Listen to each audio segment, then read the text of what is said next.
بسم الله الرحمن الرحيم الحمد لله نحمده ونستعينه ونستغفره ونعوذ بالله من شرور أنفسنا ومن سيئات أعمالنا من يهده الله فلا مضل له ومن يضلل فلا هادي له وأشهد أن لا إله إلا الله وحده لا شريك له وأشهد أن محمدا عبده ورسوله أما بعد فإن أحسن الكلام كلام الله وخير الهدي هدي محمد صلى الله عليه وسلم وإن شر الأمور محدثاتها وكل محدثة بدعة وكل بدعة ضلالة وكل ضلالة في النار. So today is our fourth lesson on the short series from the verse in surah an-nisa which mentions the 10 rights, in which Allah Azza wa Jal has mentioned the 10 rights.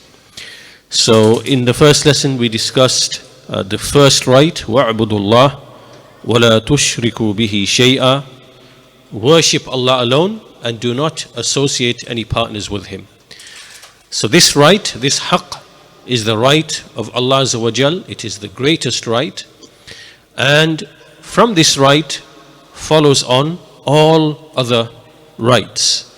These are the rights which Allah Azza wa Jal Himself, He is the creator of mankind.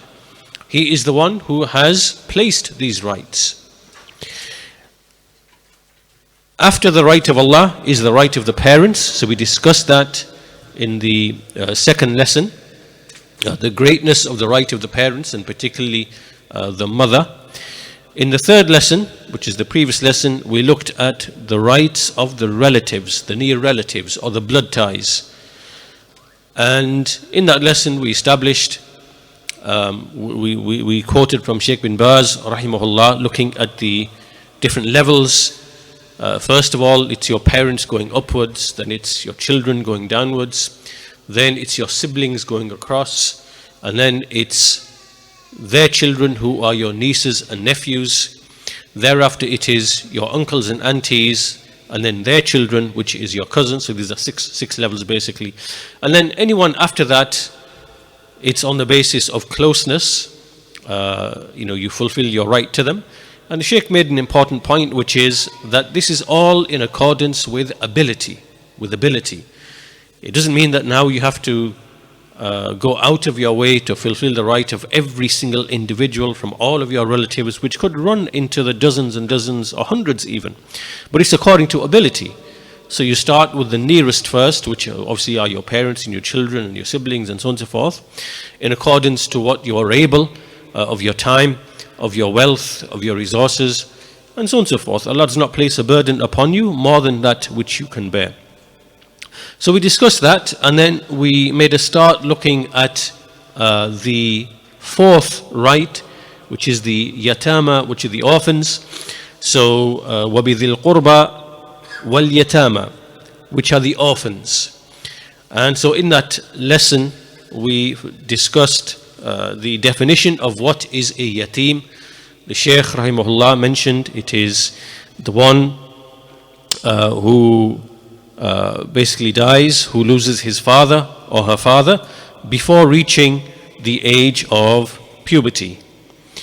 And the Shaykh then went on to basically explain that in relation to the orphans, there can be two approaches. One, which is the approach of excess and wastage, where a person, he basically spoils the orphan with gifts and wealth and amusements and so on, and doesn't really look at the tarbiyah. Secondly are those who neglect the rights of the orphans and pay no attention to them, do not fulfill their rights. And the third are those who are the people of truth, and they are the ones who combine between a number of things. First of all, they spend upon the orphans and they honor the orphan. Secondly, they pay attention to giving them a good upbringing, a good tarbiyah, and a tarbiyah so that they become servants of Allah, worshippers of Allah, and that they are upright servants of Allah, they are pious, they are righteous, they abide by the hudud of Allah, meaning they stick to the limits of Allah, whatever He has obligated, whatever He has prohibited. Then they nurture the orphans to they cultivate them to become good worshippers of Allah subhanahu wa ta'ala.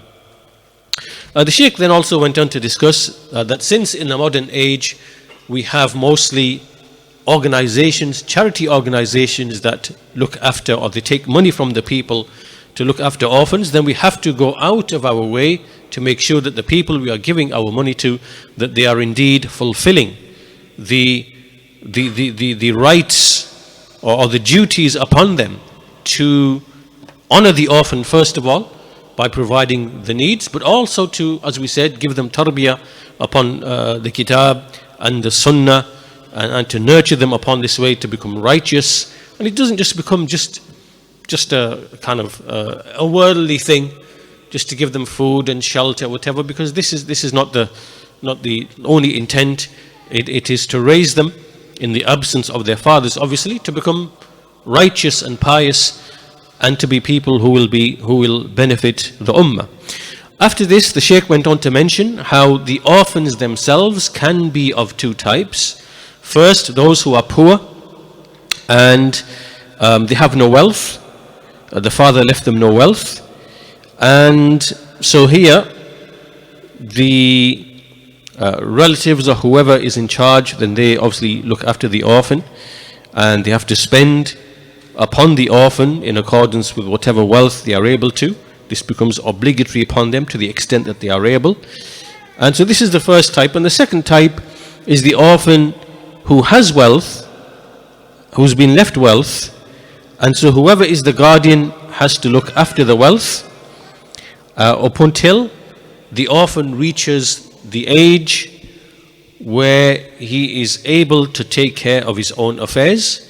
And so this is the point at which we stopped in the previous lessons. We're going to continue today's lesson from this point onwards. So the issue then is that when there are orphans whose father dies and they have with them wealth, but they are unable to obviously look after this wealth, so there's a verse in the Quran, in surah an-nisa, in which Allah Azza wa Jal mentions regarding these orphans. He says, وَابْتَلُوا الْيَتَامَى حَتَّى إِذَا بَلَغُوا النِّكَاحَ فَإِنْ آنَسْتُم مِّنْهُمْ رُشْدًا فَادْفَعُوا إِلَيْهِمْ أَمْوَالَهُمْ.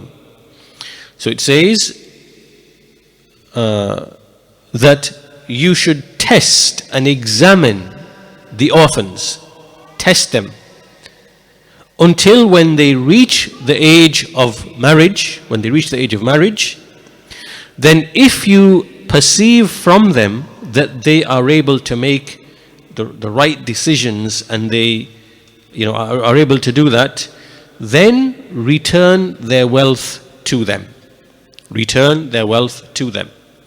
So here in this ayah there are a number of conditions which have been mentioned in relation to the orphans and their wealth. The first condition the Shaykh mentions is that we have to first of all examine and test the orphan, which means, and this by the way, even though the ayah is in relation to orphans, it obviously can refer also to your own children. But here orphans are the ones that are being mentioned, right, in the context of orphans, but it applies also to your own children. So the first condition is, as the Shaykh mentions, to test and to examine the orphan. Is he or she fit and capable to take custody of the wealth or not? Right? Are they able to use the wealth and dispose of the wealth in a wise way, in a correct way? And so the people of knowledge, the Shaykh says, that the way you examine and test the boys is that like the boys have a way of examining and testing them, and the girls have a way of testing and examining them. And they say, for example, you give them a small amount of wealth, and in relation to some specific issues, and you see, are they going to use that wealth in the right way in those issues, and are they going to understand how they are supposed to make use of this wealth or not, right, in a way that boys are to use wealth. Well, for example, they might spend on their sisters. For example, they might, whatever it might be. You're trying to encourage them to develop a sense of understanding of knowing how to use the wealth for the interests of the family, for the interests of the household, for the interests of obviously the son himself, and in general to be familiar and to learn how wealth is to be used and how the rights of wealth are to be fulfilled. And this is what you are basically looking at. So the boy is to be examined and given responsibilities and given some wealth to use to help him develop this ability. Likewise, the Shaykh says the girls, they are to be tested in relation to those things that relate to the women, the affairs of women, the things that women or girls do, and to see are they able to utilize the wealth in the way that is specific to women to fulfill their rights. So this is the first condition mentioned in this ayah before the wealth is given to the orphan, to examine them, to test them, to inculcate within them knowledge of money and how to use money and how to save money and how to spend it wisely in the things which are needed and necessary, and all this kind of knowledge and understanding. The second condition mentioned in this verse is what's the duration, the time period. And in the verse it mentions حتى إذا بلغوا النكاح, until they reach the age of marriage, right? So this defines the time period in which they are to be tested, right? Because this is the point at which they become men and they become women, right? So this is Islamically in our Sharia, and likewise in the cultures of many nations in the past and even today, that you become a man or a woman when you reach the age of puberty, when the signs of puberty. And so so the testing period is between up until they reach that age, the age of puberty. The Shaykh says, what is puberty, and are there, what are the signs of puberty? There are certain signs by which we know that a boy or a girl has reached that age of maturity or puberty. The Shaykh says there are some which are combined between the male and the female, but there are some which are specific for a male, or the signs which are basically shared is, first of all, growth of the pubic hair, which is beneath the armpits and between the legs, and likewise the mustache for the male. Then there is the wet dream, and then there is reaching the age of 15, right? So any of these, right? If you don't have any of these but you reach the age of 15, then this now is, you've gone into puberty. And as for those which are specific to the girls, then it is al-hayd, which is menstruation. And so if she menstruates, she has now entered into womanhood, or what is supposed to be, or what is maturity. We have to make a distinction between puberty and maturity, mental maturity. They are not the same thing, right? So sometimes there can be some boys or girls, they reach mental maturity before they have any of the signs of puberty, right? And vice versa. There can be the signs of puberty in the boy or the girl, but they might not reach mental maturity till many years afterwards. Right? So this is a variation in boys and girls. When do they develop the signs of puberty? When do they actually become mentally mature, which is al-bulugh? When do they reach mental maturity? These actually are different. They're two separate things, and they are different and they vary. Now, after this, the Shaykh goes on to say, فَإِذَا حَاضَتْ بَلَغَتْ. When she menstruates, she's now reached she's reached the age of maturity. And so this normally happens from the age of 9 onwards up until 15. If she hasn't menstruated till 15, then at the age of 15 she is now considered to be have reached the age of maturity, and she is a woman. Now this is something, as I said, there is a natural variation in boys and girls as to when they reach the age of maturity and puberty. For that reason, because this is something that Allah Azza wa Jal has created in His creation, and every boy or girl reaches that maturity at different times, what this has led to is that, and also there are things from the climate and the culture also that affect these things as well. Generally in hotter climates, generally speaking, puberty can come earlier. For that reason, we see that some of the scholars of the Muslims, they explain how in their travels they have come across women who are grandmothers at the age of 20 or 21. Why? Because the earliest that they have known a girl to menstruate is at the age of 9. And that's why Aisha radiallahu anha said that when a girl menstruates, then she has become a woman. And the earliest that is known is at the age of 9 years old. So basically, in that time, it wasn't common, but you would come across, someone who got married at the age of 9, had a child 9 months afterwards. That child, that female, then got married at the age of 9, and then had a child after 9 months, after 9 or so months, right? So you can be at the age, roughly age of 20, 21, and you could be a grandmother, right? So this is something known. Not common, but it was known. Okay. So the point that I'm making here, because I want to stay on this point here that the Sheikh is mentioning, it's like a slight diversion. So the Sheikh says, فَإِذَا حَاضَتْ بَلَغَتْ.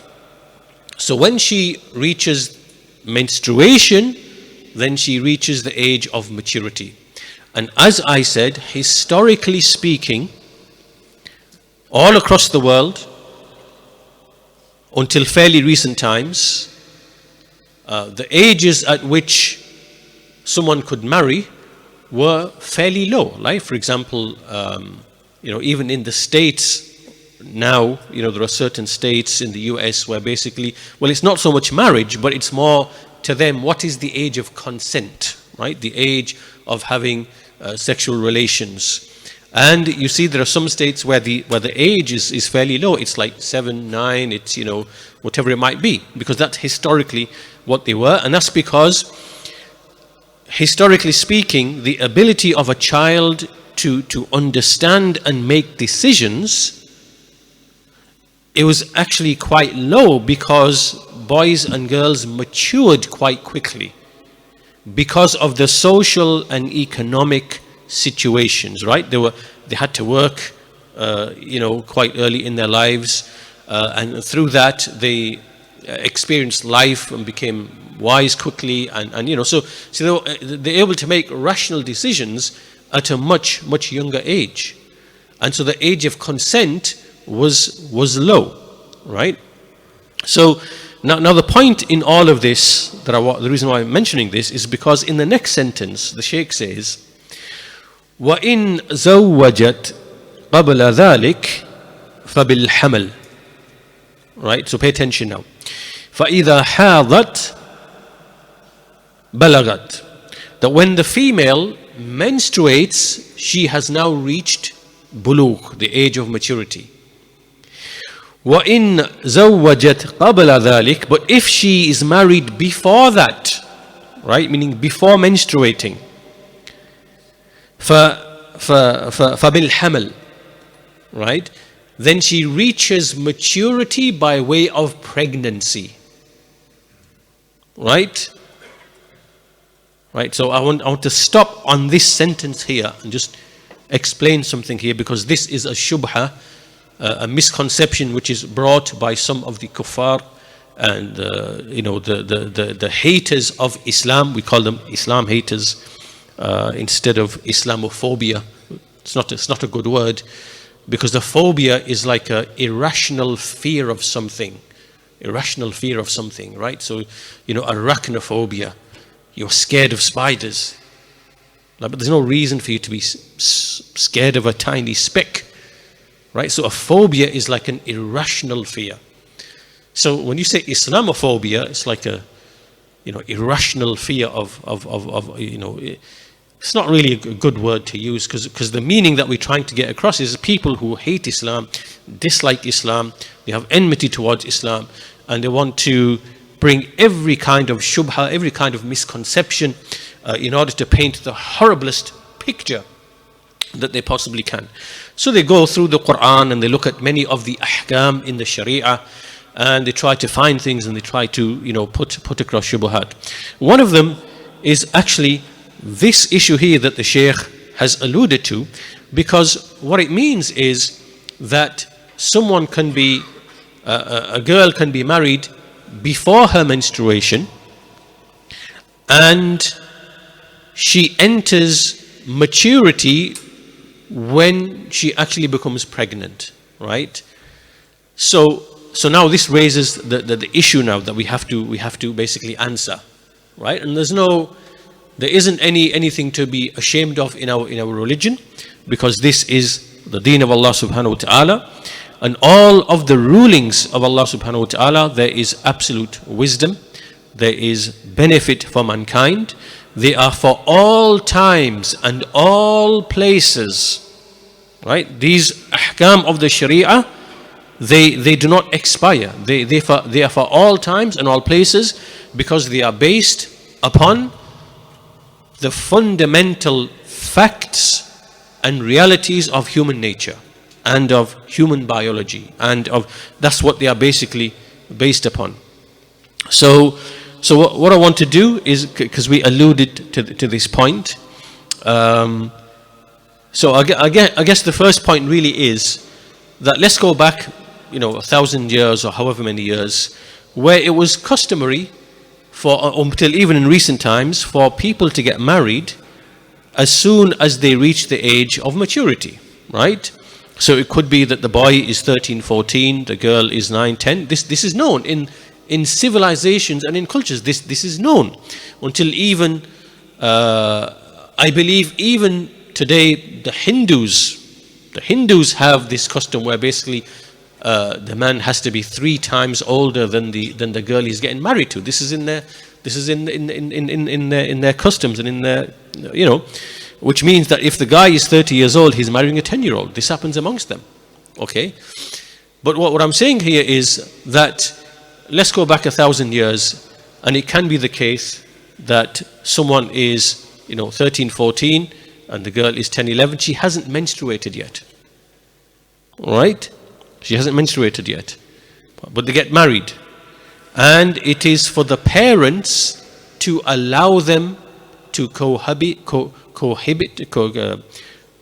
or not, right? So this is now down to the parents. When they decide, are they ready to live together or not? That's something for the parents to decide, based upon the culture and the habits of whatever it might be. So this is a scenario that can arise where if divorce takes place, because there might be a reason for divorce, then because there is no menstruation, what now then is the waiting period? Because there's no menstruation. Do you understand? Because we know that for divorce there has to be 3 menstrual cycles. So what do we do now? Okay, this is one scenario here, which is covered by the statement of Allah Azza wa Jal when He said, this is Surah At-Talaq, chapter 65, verse number 4. This is the ayah. In this ayah, Allah Azza wa Jal, He says, وَاللَّاتِي يَئِسْنَ مِنَ الْمَحِيضِ مِن نِسَائِكُمْ, those who do no longer expect menstruation amongst your women. In irtabatum, if you doubt, whether they're going to menstruate or not, then فَعِدَّتُهُنَّ ثَلَاثَةُ أَشْهُرٍ. Then their waiting period is 3 months, right? So this now is by time, not by menstrual cycle, right? It's an actual time, 3 months. Meaning those women who, for example, they might be reaching the menopause, they're not going to menstruate anymore, right? So because they can't menstruate, we can't work out 3 menstrual cycles. So, and also the wisdom behind the waiting period is to make sure that they are not pregnant, and so they don't marry another man, because then it might be confusing as to who is the real father, and then this leads to confusion in the genealogy, and then this leads to other implications to do with inheritance and things like that, right? So this is from the wisdoms. So in this case, the woman waits for 3 months. Then it says, then in the next part it says, Wallahi lam yahidna. And then those who have not yet menstruated. Yeah, then those who have not yet menstruated. So this is where these people from the kuffar and they say, oh, look at this verse. It says those who have not yet menstruated. That means those who have not yet menstruated can actually be married. Okay, so the ruling in this verse is yes, for those as well, then basically they would also have to wait for 3 months because they haven't yet actually menstruated yet. Okay, so you get this particular scenario. There's a scenario here where this ruling applies to them. So now what these kuffar and these Islam haters have done is said, look, see, in your religion, you marry pre-pubescent girls, you marry them off. Okay, so there's a number. I'm going to read from you just some commentary. You can find this on the noblequran.com in relation to this verse. But I'm going to just read through this so that you have an understanding of the wisdom behind this, and that there's nothing in our religion to be ashamed about, because it is guidance for mankind in all situations, in all times, for all scenarios. And so the commentary is as follows. This verse relates to divorce and addresses numerous types of women in a divorce situation. They include women who have reached or passed the menopause. They no longer menstruate. Okay? The women who have never menstruated at all due to the inability to do so. Right? There is a percentage of women who suffer from this condition called the pronunciation amenorrhea. Amenorrhea, that's what it's called.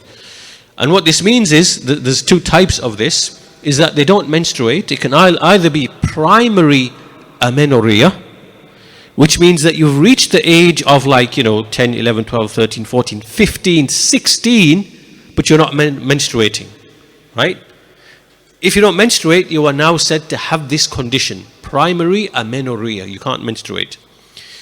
So there's women in that category, and they may not menstruate, they might continue not to menstruate till they're 20, 25, and that could be due to many different reasons. They have their weight is very, they don't weigh much, they don't have the right nutrition. There could be many reasons why they're not menstruating. And then this is primary amenorrhea. Then there's also secondary amenorrhea. This is where a woman has actually menstruated, but at some point the menstruation stops, but it's well before the menopause, right? When women stop menstruating when they reach 40, 45 plus. Okay, so this is now a second category that would come under this ayah. It would come under this verse. Right? What it says, Wallahi lam yahidn. Those who have not yet menstruated. And then a third category is those girls who have been married off by their fathers, and that could be due to a beneficial interest, right? A beneficial interest. Islamically, it is permitted for the father to marry his daughter, even though she hasn't reached the age of maturity, if there is a beneficial interest in doing so, right? And so this is the third situation. Regarding this third situation, it is when a father marries off his daughter while she is a minor, below the age of mental and physical maturity, due to some beneficial interest that would otherwise be lost. This situation can be frequently found in the history of nations all across the world, and many examples exist even amongst like royalty, the rich people, kings, kings and queens married off their daughters at a very young age because a particular person of royalty or good standing or good character, well-to-do and of means was available. But if they delayed marrying off their daughter, they would lose this potential husband to somebody else's daughter. Right? Do you understand? This is like, in order to preserve your interests, you might want to give your daughter in marriage early. It doesn't mean that she goes and lives. No, it means that you give the girl in marriage so as to avoid losing a good husband. Right? So the Muslim jurists point out that a girl should not be married off until she has reached bulugh. Right? This is the general thing, that you do not marry the daughter off until she's reached the age of maturity and has expressly given her permission. Right? This is the asl, the foundation. Unless there is some beneficial interest in her getting married, right? And that beneficial interest would be lost. Right? Meaning that you would find a nice, well-to-do husband, and if you don't give your daughter in marriage at this point, then there's, you're going to lose out on potential benefit for the daughter. So now this is what some of the scholars say, but some of the scholars like Sheikh Ibn Uthaymeen rahimahullah, they say, well, okay, even though this would be permitted to do, the greatest principle being applied is the principle of permission. Right? The permission is uppermost. So for example, if the father was to marry off his daughter while she is young, due to a beneficial interest, then when the daughter reaches the age of maturity, she should now be given a choice if she wishes to continue with the marriage when she reaches maturity and is able to give her permission or deny her permission. Right? That's Sheikh Ibn Uthaymeen, right? That when a girl is married off by the father and she's, from the, she's a saghira, not reached the puberty. When she reaches puberty, she now has to be asked, do you want to continue in this marriage? Do you give your permission or not? And that's because the issue of permission, seeking the permission, is greater than whatever beneficial interest the father initially saw in giving his daughter away in marriage. Right?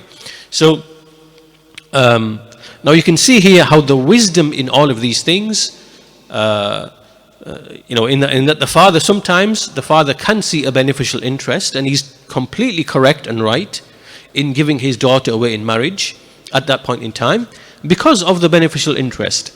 And also, as some of the scholars explain, when the girl reaches that age of puberty or maturity, she has the right to exit from the from the marriage.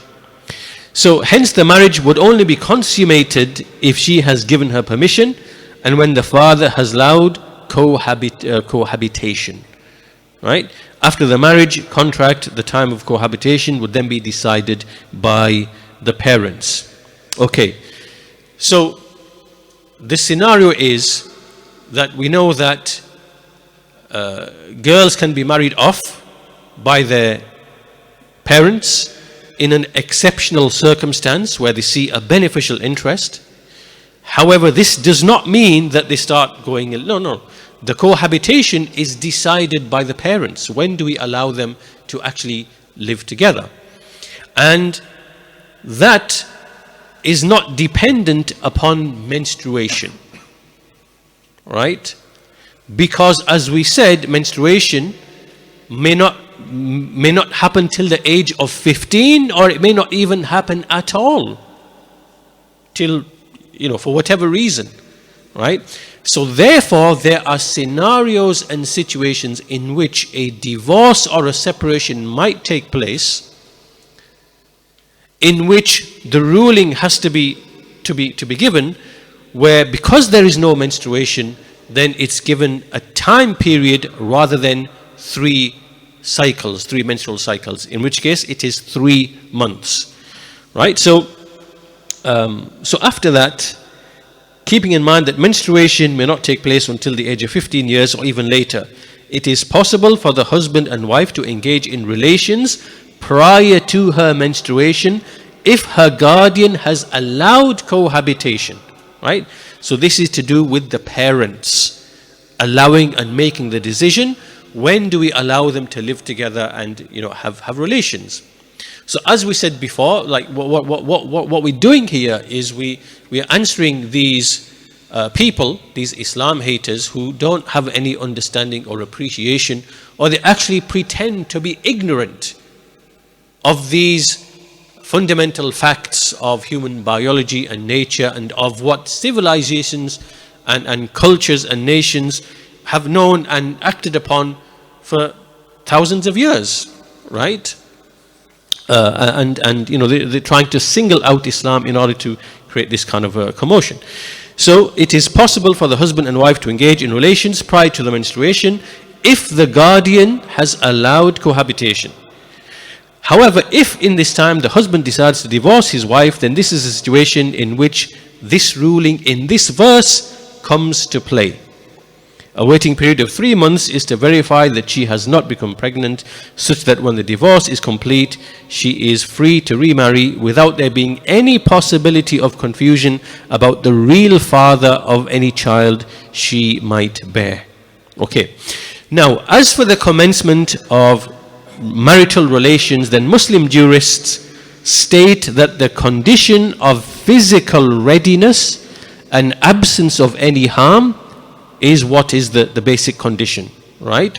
The Muslim jurist Imām an-Nawawi rahimahullah, he said, Malik, al-Shafi'i and Abu Hanifa said that it is the ability to engage in intercourse or marital relations that defines the time when a father allows his daughter to cohabit with her husband. This varies from one person to another and does not have a specific age, and this is what is correct. Sharh Sahih Muslim, volume 9, page 206. Thus, a father will decide when his daughter is ready to engage in relations and allow cohabitation. The Muslim jurist also makes clear that a marriage contract on its own does not allow marital relations. Pay attention here. Right, the aqd of the nikah in itself is not what allows relations to take place. But rather it is the principle based upon the prophetic tradition. Right, meaning that there's no harm and there's no reciprocating harm. That's the basic principle, right? There is no causing of harm or reciprocating harm. La darar wa la dirar. So that hadith has been made the principle which allows sexual relations, not the actual marriage contract, right? So pay attention to that. There is no causing of harm or reciprocating harm, the hadith la darar wa la dirar. Hence, when there is physical readiness and absence of harm, then relations can take place, and this would be evaluated and decided by the parents. Likewise, the Muslim jurists make clear that all impediments to harmful sexual activity must be absent before cohabitation is allowed. With the Shafi'i jurists, so the Shafi'iyah, the Shafi'is, they hold that even if the husband requests cohabitation with the reassurance that he will not engage in marital relations, the parents are not to release their daughter even if the husband was known to be trustworthy, to be thiqah. Do you understand? Right? As for ages of physical and mental maturity, then they are not fixed and they vary from era to era and place to place. Prior to the 19th century, the age-based distinctions of child and youth and teen and adult, these never existed, right? So these things didn't exist before the 19th century. And girls simply became women, boys simply became men at the age of puberty or mental maturity. These two might coincide, meaning puberty and mental maturity, they could happen at the same time, or they might be delayed from one from the other, as we mentioned earlier on. So once that's clear, after that, so basically this is left to the customs and the norms of the society in which people are living. Okay, so that kind of basically covers all of that really. There's some kind of scenarios given here. I won't really go into all of them. So is all of that clear, right? So basically, this is a ruling in the Sharia in relation to divorce, and the women who may be divorced can fall into different categories. There are those who obviously menstruate, which is the normal situation, so they're divorced. So therefore here it's three menstrual cycles, which is not exactly a month, right? It can be 28 days, whatever it might be, or less or more, right? So it's based on the cycle, 3 cycles. However, there are some women who come into the category of not having menstruation. This could be of a number of categories. It's menopausal, coming to the menopause or reach the menopause and long beyond the menopause, number 1. Number 2, it can be those married off young, who got married young, have not yet had a menstrual period. And number 3, it can be those who have passed like the age of 16 and beyond, and they've not menstruated, right? This could be a medical condition. Or it could be those who had menstruation and then at some point they stopped menstruating again due to a medical reason. So they no longer menstruate. And there are a percentage of women, it can be like a few percent, I don't know, it's said to be a couple of percent that women suffer from these conditions. Then how do you deal with that situation when it comes to the issue of divorce, right? What do you go by? So the ruling in all these situations is basically that you take the actual time period now of 3 actual months for the iddah period. Okay, so anyhow, I just wanted to cover that just so that we are able to answer this shubha if a disbeliever comes along and says, oh look, in this verse it says such and such, right? Wallahi lam yahidn, it means that we're able to explain this. So we have no shyness. We're not going to step on the back foot and apologize. No, we're going to say it with confidence that this is our Sharia. It is the most perfect, wise Sharia, which is based upon the fundamental facts of human nature. And all of this is in the context of marriage as determined by the parents who decide when their daughter is allowed to cohabit with the husband. And this comes back down to what is a cultural norm or a custom. And in all nations and civilizations, they have their own cultures and habits as to when. So we're not going to apologize for this. And this is our Sharia, and we are proud that this is the most perfect guidance. And in any case, first of all, in your societies, don't you have single mothers, so like 13, 14, 15 on welfare or whatever, walking with the prams with the babies, and you say this is just your freedom of choice, and this is their rights and whatever. They must have, so clearly not all, some of them don't reach puberty till the age of 15, so they are sexually active, right? This happens in your societies, right?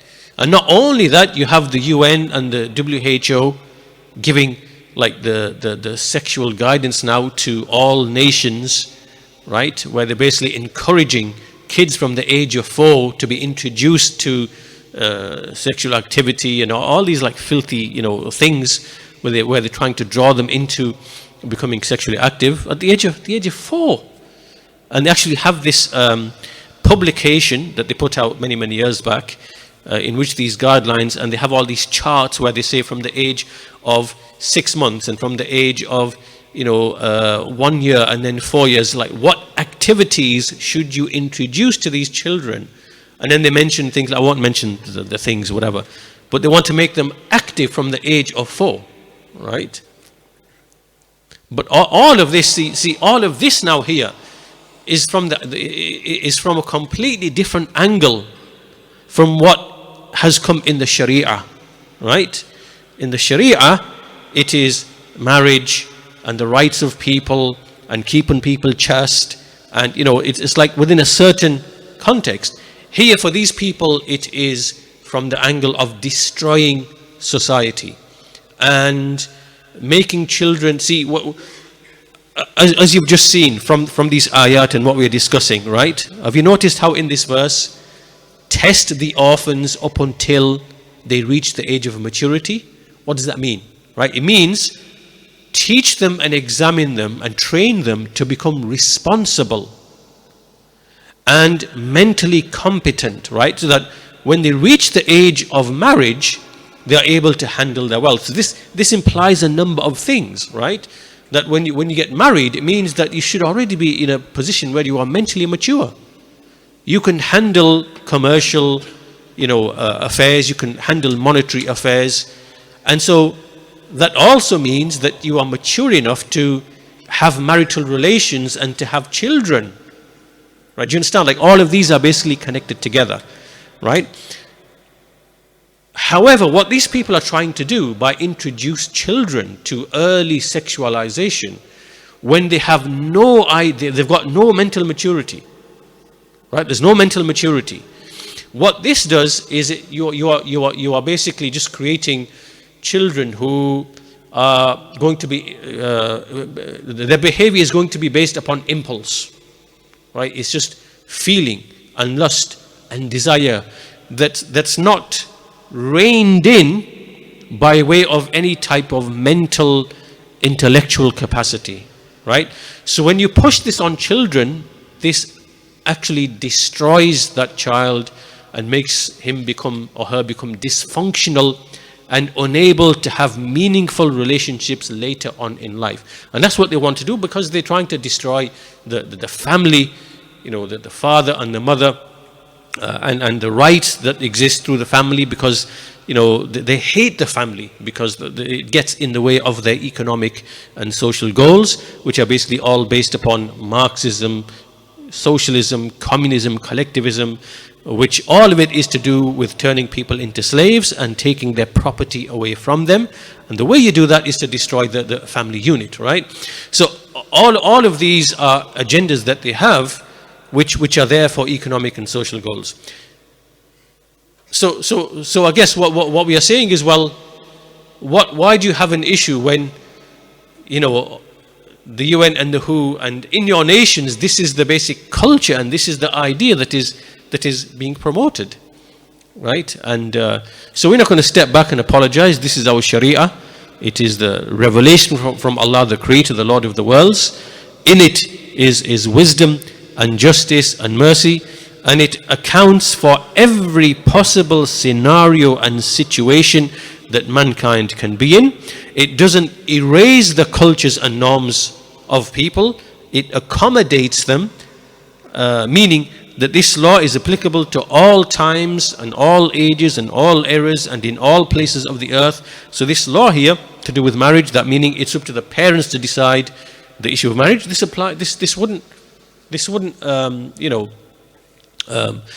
wouldn't affect and destroy a society and its culture. Like, for example, if you went to the Amazon jungle and found some tribes there and said, you know what, sorry, but you're going to have to implement the legal code of the Britain or whatever it might be, and sorry, you can't marry your children off till the age of 21 any longer.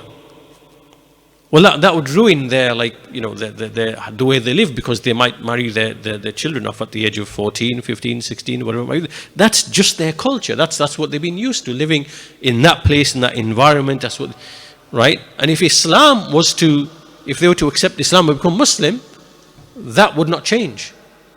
It would not change at all, because the rulings of Islam are built, as we said, upon the fundamental facts and realities of human nature and human biology. So they can continue marrying when they marry, and all the laws would apply, because this is the law from Allah subhanahu wa ta'ala. And so it wouldn't conflict and clash with any culture or norm of any civilization or anything like that. So anyhow, I wanted to cover that because obviously this point is raised when the Shaykh said فَإِذَا حَاضَتْ بَلَغَتْ وَإِنْ زَوَّجَتْ قَبْلَ ذَلِكَ فَبِالْحَمَلِ.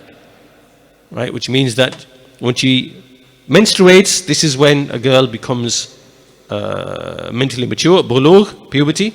And if she's married before that, then it is by way of pregnancy. Right?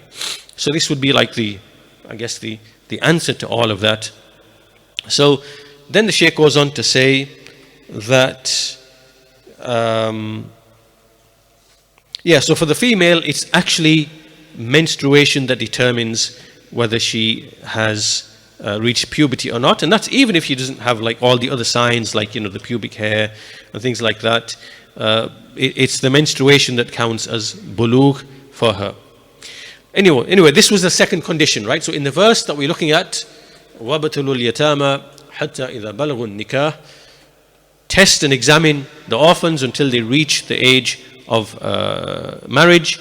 Then if you perceive that they are kind of mentally all there and able to conduct their affairs, then give their wealth to them. So the third condition that was mentioned was inasur rushd, which is that you anticipate or that you perceive from them, you've seen enough from them that they have rushd, right? They have this right guidance, and after imtihan and ikhtibar, which is husnut tasarruf, meaning that they are able to conduct their affairs. They are level-headed and they know how to use the wealth and spend the wealth. And so all of these affairs with this aql, with intellect, this is a vital condition. And the Shaykh says, if this condition of ar-rushd is not fulfilled, then the wealth is not to be given to the yatim, to the orphan. Even if he reaches the age of 70, he becomes 70. If he reaches the age of 70 and he's not able to handle his affairs mentally, right, you still cannot give his wealth to him. Even if it takes him 70 years to become, to have like this ability to know how to protect and preserve and use the wealth properly. Right? So he shouldn't be left upon that condition. He remains under the guardianship of somebody else, even if at that age, if he doesn't know how to, use wealth. Okay. So now, relating to this, the Shaykh says, goes on to mention the next issue, which is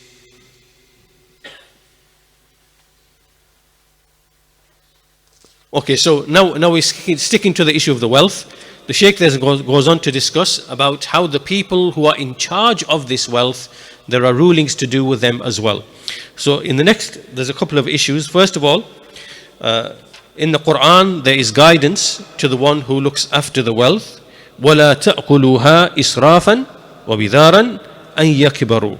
Right? So the one who is in charge of the wealth of the orphan, he is commanded, do not eat the wealth or consume the wealth without right and in excess, out of the, like your fear that they might reach the age where you have to give the wealth back. Right? So this now is to do with the people who are in charge of the wealth of the orphan. The Shaykh says that these people, this verse is a prohibition that people use the opportunity, knowing that the orphan is not in a position to know and understand what's happening with his wealth. So what you do is you use it as a means to consume his wealth and to eat from his wealth and to play about with the wealth. That basically destroys and diminishes the wealth. And you do that quickly thinking that, he's going to reach the age of maturity soon and I'm going to have to give the wealth to him, so I might as well use as much as I can. And then afterwards make all of these excuses, because as the Shaykh says, there are some people who are basically not scrupulous. They are put to trial by eating and consuming the wealth of the orphan. This can happen in families. For example, you have a child or children whose father dies, and so it's the uncle or the aunties or the relatives, they take the wealth that the father left behind, and then they basically use it for their own benefit and squander it, and whatever, quickly before they know the child is going to reach the age of 15 or 18 or whatever it might be, because they know they have to give the assets or the properties or the wealth back to the children. So they are unscrupulous, they are dishonest, and they eat the wealth of the orphan, knowing that they, before they have to give it back. And then when basically it comes to the time to give the wealth back, then they basically, start saying, well, we bought such and such for you, and it expired, and it got wasted, and we spent so much upon you, and we did this, and we did that, whatever. And they make excuses to explain away where all the wealth went. And this is not good. Anyway, that's the first point. The second point in connection to this also, the wealth of the orphan, is that Allah Azza wa Jal, He said, وَمَنْ كَانَ غَنِيًّا فَلْيَسْتَعْفِفْ وَمَنْ كَانَ فَقِيرًا فَلْيَأْكُلْ بِالْمَعْرُوفِ. Okay, so now this is guidance for the one who's looking after the wealth. If you are rich and you have plenty, فَلْيَسْتَعْفِفْ, meaning let him keep away from the wealth of the orphan. And if you are poor, then you can take from the wealth of the orphan in accordance with what is ma'roof, right? So what is this referring to? This is referring to the awliya, those people who are put in charge of the orphan's wealth. They are of two types, right? The first type is a type who is rich and wealthy, and Allah has given them great means, and so they are commanded to keep away from the wealth of the orphan, and they have enough wealth to look after themselves, and so therefore they don't need to take from the wealth of the orphan. But if they were to employ somebody to look after the wealth of the orphan, the properties and whatever else, because let's give a situation, let's give a scenario. There's an orphan, the father dies, he's left 2-3 properties and a huge amount in wealth, right? Those properties have got to be looked after. You can't just leave the property because there's repairs, there's because things go wrong, things they could be on rent, for example, the money needs collecting, things need to be, so someone has got to look after all of that, right? Now if the wealthy relatives are able to do all that and they are wealthy, then they shouldn't really take from the estate of the orphan. They should just stick to their own wealth, and because Allah has given them plenty. But if they were to employ somebody, right, to look after all of these properties and the wealth, because they don't have the time themselves, then in that case it would be permissible to take something from the wealth of the orphan to pay to that person for that purpose. It would be permissible to do so, right? Anyhow, this is the first type category, that they are wealthy, and so they are commanded to keep away from the wealth of the orphan. The second type is the faqir, the one who himself is poor, doesn't have the means, and here وَمَنْ كَانَ فَقِيرًا فَلْيَأْكُلْ بِالْمَعْرُوفِ, the one who is a faqir, then let him eat or consume in accordance with what is ma'roof, right, with what is known and customary. So here what the scholars say, there's some views amongst the scholars. They say, well, okay, what is ma'roof here? Does it refer to, like, what is his salary? What is his basic salary? And how much does he need in order to fulfill the basic needs of his house? Whichever of the two is less, that's what he should be paid, right? So let me explain what that means. So let's say the person who's looking after the wealth of the orphan, he's a poor person, he works, in a week he gets maybe, £700 or something, right? But in terms of his actual living expenses, he only needs about 500, okay? So for looking after the wealth of the orphan, what should he be paid? It should be the 500, because it's the lower of the two. Conversely, if he was working and he was paid 600, but his living expenses was 800, then he should still only be paid the lowest of the two, which is the 600. That's the view of some scholars, right? But the Sheikh says, Sheikh Ubaid says, actually what is correct is that there's no defined limit as to what he should be paid. Basically, he just takes what he needs in accordance with what is ma'roof. Whatever is customary and whatever is acceptable and whatever is the accepted standard of living, whatever, that's what he should be taken from the wealth of the orphan, right? So all of this, this is the third condition now, right? So first of all, we said test the orphan. Second, we said that this period of testing is up until the age of marriage, which is basically puberty or bulugh. The third condition is when we know that the orphan has reached a stage of being capable and fit intellectually, in terms of the aql and reason in handling his or her own affairs and knowing how to use money and to deal with money. And there were some issues to do with that, to do with the wali and so on and so forth. The fourth condition before you give the wealth is al-ishhad, which is basically bringing someone to witness. So at the point when you give the wealth of the orphan back to him, then you have to bring witnesses, as we see, فَإِذَا دَافَعْتُمْ إِلَيْهِمْ أَمْوَالَهُمْ فَأَشْهِدُوا عَلَيْهِمْ. So when you give their wealth back to them, then bring witnesses over them.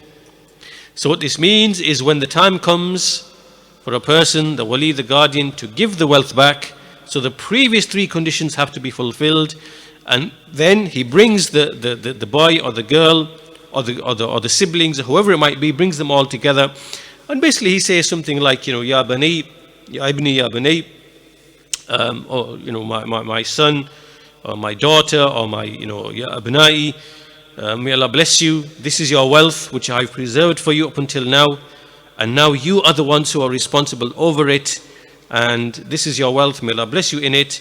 And then the witnesses who are present should be there to witness that the wealth has now been transferred and given over to those people.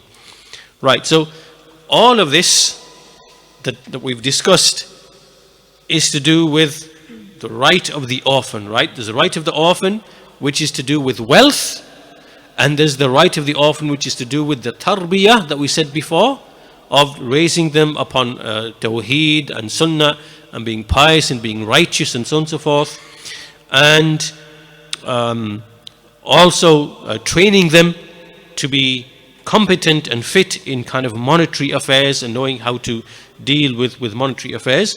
We covered all of that, and these are the four conditions up until the wealth is returned to the orphan. And as we discuss all of these things, as you can see, the Sharia, the Deen of Islam is a beautiful religion.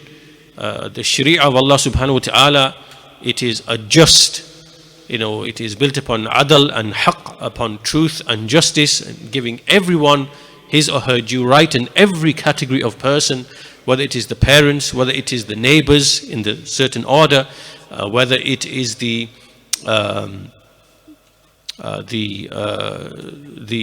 orphan, as we are discussing here, and there are other categories to come as well. All of this shows the perfect wisdom and justice in the Sharia of Allah subhanahu wa ta'ala. Now the Shaykh goes on to say, there's also one other thing that we should mention, which is that transgressing in the wealth of the orphan is prohibited, because Allah Azza wa Jal said, وَآتُوا الْيَتَامَ أَمْوَالَهُمْ وَلَا تَتَبَدَّلُوا الْخَبِيثَ بِالطَّيِّبِ وَلَا تَأْكُلُوا أَمْوَالَهُمْ إِلَىٰ أَمْوَالِكُمْ إِنَّهُ كَانَ حُوبًا كَبِيرًا. So Allah Azza wa Jal, He warned, He said, give the orphans their wealth, and do not exchange what is tayyib with what is khabith, what is good with what is vile, and do not consume the wealth, do not add their wealth to your wealth, meaning consuming it in falsehood. Indeed, that is a great sin. It is a great sin. First of all, Allah Azza wa Jal, He called this action khabith, right? That if you take the wealth of the orphan and you add it to your wealth, you have just basically made this into that which is khabith, right? This now becomes khabith, becomes vile, and meaning that you have transgressed the limits. And so this is the first thing. And secondly, Allah said, إِنَّهُ كَانَ حُوبًا كَبِيرًا, that this is a great sin, it is a great crime. And obviously this is a threat to the person who does that. We see in another verse, إِنَّ الَّذِينَ يَأْكُلُونَ أَمْوَالَ الْيَتَامَى ظُلْمًا إِنَّمَا يَأْكُلُونَ فِي بُطُونِهِمْ نَارًا وَسَيَصْلَوْنَ سَعِيرًا. Indeed, those who eat the wealth of the orphan out of oppression, ظُلْمًا, indeed they are only eating fire into their bellies, and soon shall they burn in the fire. Right? So first of all, in this ayah, indeed those who eat the wealth of the orphan out of oppression, ظُلْمًا, this means that it is permissible for the poor person to take from the wealth of the orphan, as we said earlier on, right? Because obviously if he's looking after the wealth of the orphan, then, and it's costing him and time and effort, whatever, then it's permissible for him to take from that. So that's not dhulm, right? So the poor person, this is not dhulm.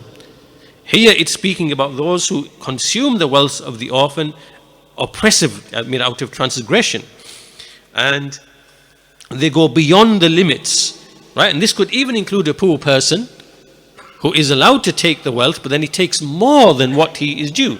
This now becomes dhulm, right? So he comes under this ayah. So he called it dhulman. And secondly, the meaning here is that this person is consuming fire into his belly, and this fire will fill his belly and reach his throat, and that will be punishment for him. And وَسَيَصْلَوْنَ سَعِيرًا, and likewise they will also burn in the fire. And likewise the hadith of the Messenger of Allah ﷺ that the Shaykh mentions at the end, we also see that he said, اجتنبوا السبع الموبقات, beware of the 7 destructive sins. And from them, the Messenger of Allah ﷺ, he said, وَأَكْلُ مَالِ الْيَتِيمِ, right, to consume the wealth of the orphan, meaning in falsehood. Right, so this brings us to the end of the discussion of the orphan. Inshallah, we can probably suffice with that for today. In the next lesson, the Shaykh goes on to mention all the remaining categories. So inshallah, perhaps we'll finish off our discussion of this hadith in the next, or this particular ayah, in the next lesson, inshallah ta'ala. But for today, we can conclude there for today with the discussion of the orphans and the rulings pertaining to orphans.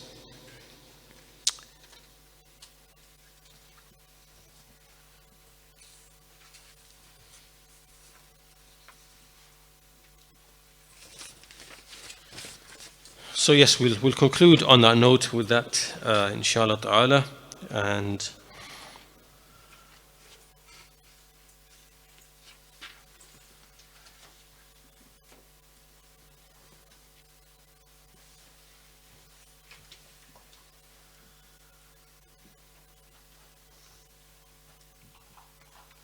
okay, this is a question to do with prayer. If one is traveling and reaches the masjid as the third rak'ah of Isha is beginning, so can you join and join the prayer and finish with them? Meaning, can you join with the intent of shortening? That which I know, Allah knows best, is that if you join the Imam is praying 4, and you should follow what the Imam is doing and just complete the prayer and do the 4. Allah knows best. Is the issue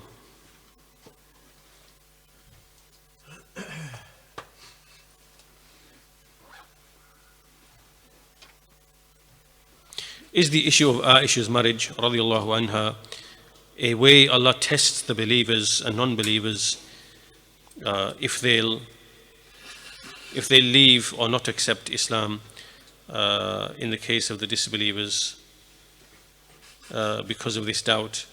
Well, this wasn't a doubt up until recently. I mean, why didn't the pagan Arabs object to this marriage with Aisha if it wasn't acceptable? No one objected to this right up until the modern era, because this is something known, as we said, in all nations and civilizations. Because what is a man, what is a woman, when do you become a man, when do you become a woman?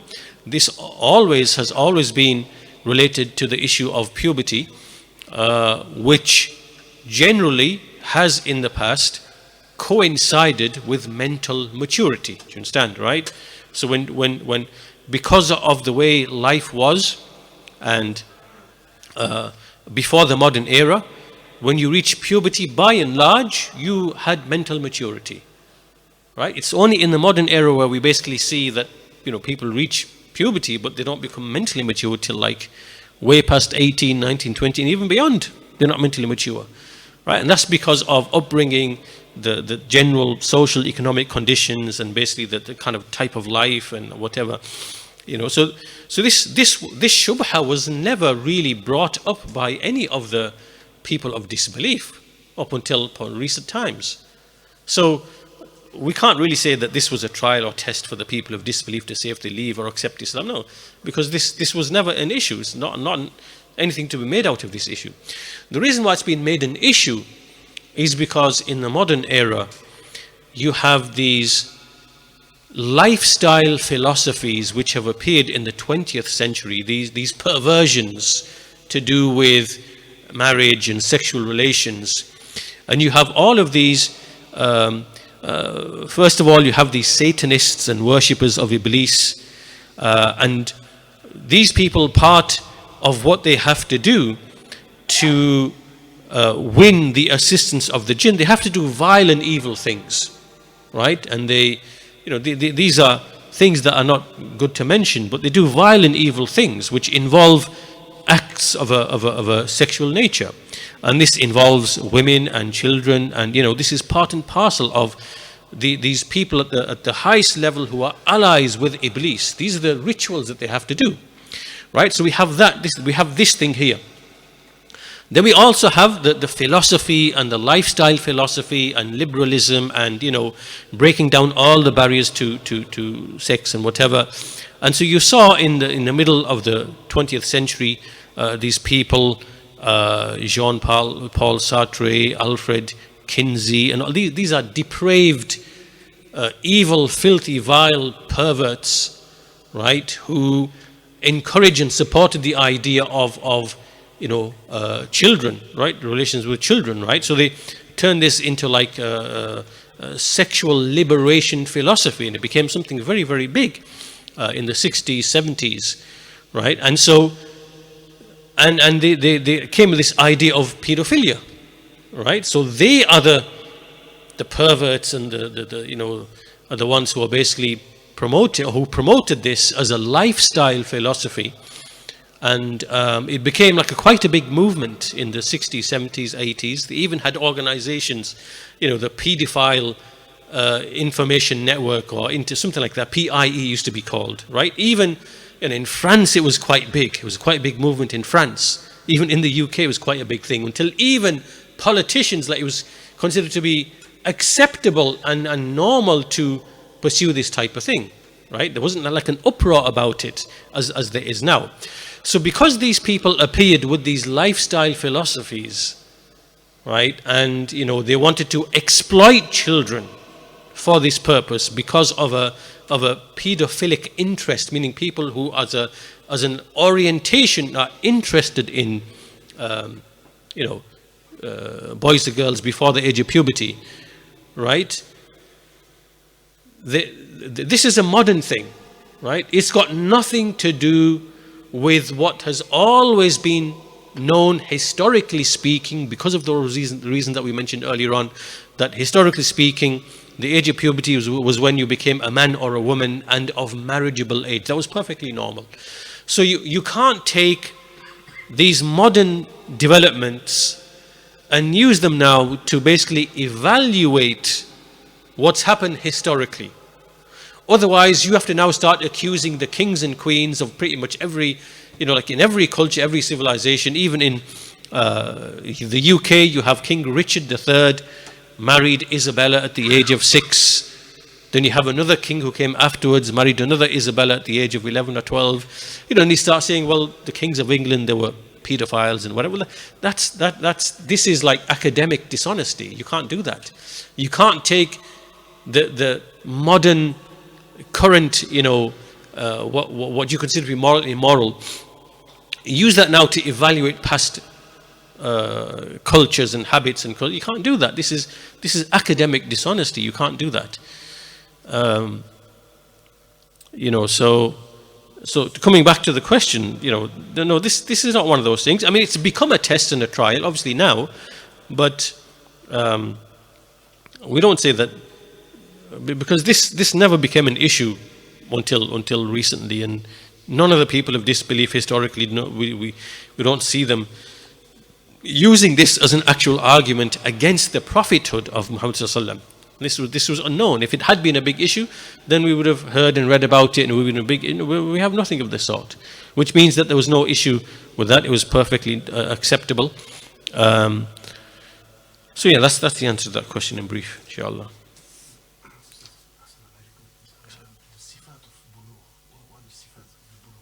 The sifat of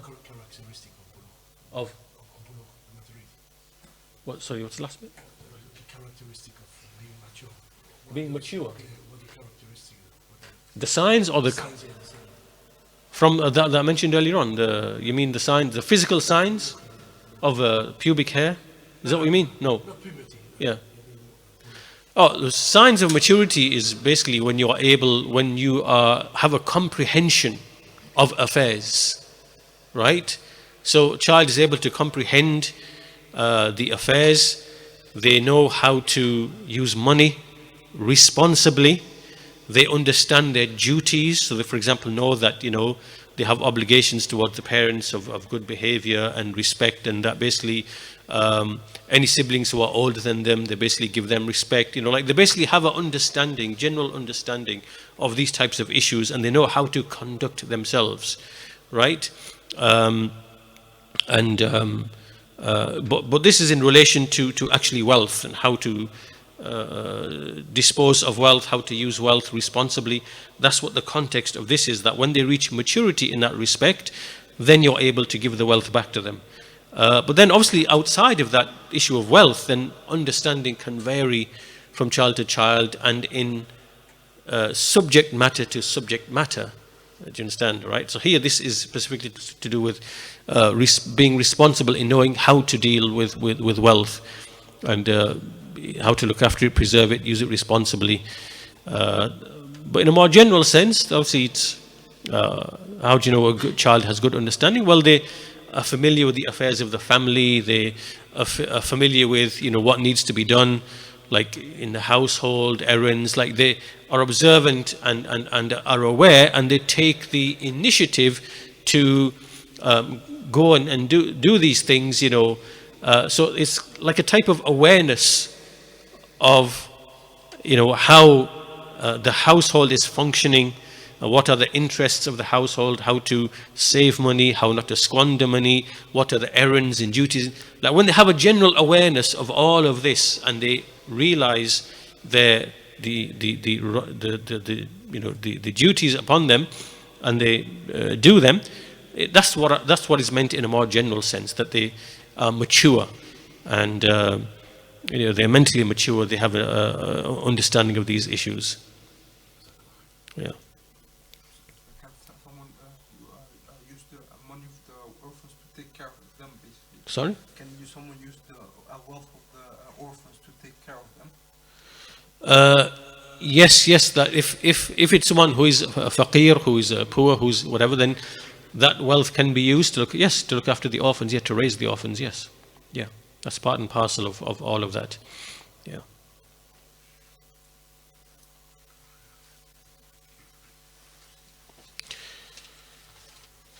Inshallah, we'll stop there. We'll continue. We'll conclude the rest of this, inshallah ta'ala, in the next lesson. Walhamdulillahi Rabbil Alameen. Wa sallallahu ala nabiyyina Muhammad wa ala alihi wa sahbihi ajma'in.